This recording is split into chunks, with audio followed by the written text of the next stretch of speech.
Bonsoir. Ce soir, c'est Mamie qui raconte. L'histoire de Galacta, la ville d'eau. À Galacta, il y a bien longtemps qu'on ne vit plus sur la terre ferme. Le niveau de la mer ne cesse de grimper. Pour échapper au flot, les bâtiments se dressent sur des jambes métalliques qu'on déplie progressivement à mesure que l'on monte. La maison de Moana, comme toutes les maisons, a fini par dépasser les arbres, puis les collines, puis les montagnes. Les rues et les jardins, les forêts ont disparu, engloutis sous les eaux. On se déplace en nageant ou avec des petites embarcations, ce qui amuse beaucoup Moana. Jusqu'au jour où une question vient la préoccuper. Que fera-t-on quand les jambes métalliques seront entièrement dépliées et qu'on ne pourra plus s'élever davantage? La mer va submerger les maisons et on n'aura plus d'endroit où aller. Elle court trouver son père dans son atelier. Byron est un grand inventeur. C'est grâce à lui que la ville flotte sur l'eau. Aujourd'hui, j'ai rehaussé 2 fois la maison, lui confie-t-elle inquiète. L'eau monte de plus en plus vite. Je crois que j'ai trouvé une solution, la rassure-t-il. L'inventeur s'affaire sur une curieuse machine. 2 gros tuyaux pendent de chaque côté des fenêtres de l'atelier. Cet engin va aspirer une partie de l'eau et la transformer en sable. Tu vas voir, dit-il. En appuyant sur un bouton vert, on va faire redescendre la mer. Floum, psoum, pim, poum, pim, poum, poum. Ça marche, s'exclame soudain Moana en voyant l'eau entrer d'un côté et les grains de sable sortir de l'autre. Mais la machine s'enraye.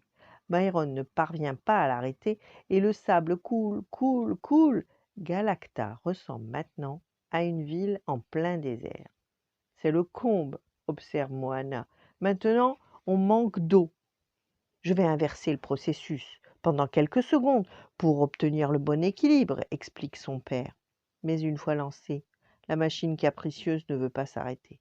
Chaque grain de sable se transforme de nouveau en goutte d'eau et la mer reprend son territoire. Vite, une autre idée. Byron travaille jour et nuit car le temps presse.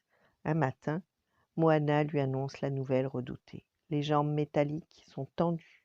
Les maisons ne peuvent pas monter plus haut. J'espère que ma nouvelle machine est au point. Essayons-la. Une roue gigantesque se dresse aux côtés de la maison. Sous l'effet du vent, elle se met à tourner. Les seaux dont elle est pourvue se remplissent d'eau et s'élèvent vers le soleil. J'ai compris, s'exclame Moana. Tu rapproches l'eau du soleil pour qu'elle chauffe et s'évapore plus vite. Malheureusement, l'eau monte bien plus vite qu'elle ne s'évapore, et la maison de Moana continue de s'enfoncer dans les flots. C'est alors que Byron aperçoit par la fenêtre un poisson volant. Mais bien sûr, s'écrie-t-il, voilà la solution. Il s'attelle aussitôt à sa nouvelle invention. Heureusement que son atelier est sous les toits, c'est le seul endroit qui est encore au sec. Moana l'aide de son mieux, et après quelques heures de travail acharné, ça y est, c'est prêt. Il était temps. Tous les habitants sont à l'eau. Ils n'ont plus de maison. Alors le père et la fille distribuent à chacun ces drôles de tenues qu'ils viennent de fabriquer. Avec cette combinaison, dit Byron, vous pourrez respirer et nager comme un poisson. Tous l'enfilent aussitôt et gagnent le fond des eaux. Ils y retrouvent émerveillés leurs montagnes, leurs plages, leurs forêts et leurs maisons. Byron et Moana, eux aussi, sont ravis. Grâce à eux, les habitants de la Galacta vivent désormais heureux, comme des poissons dans l'eau.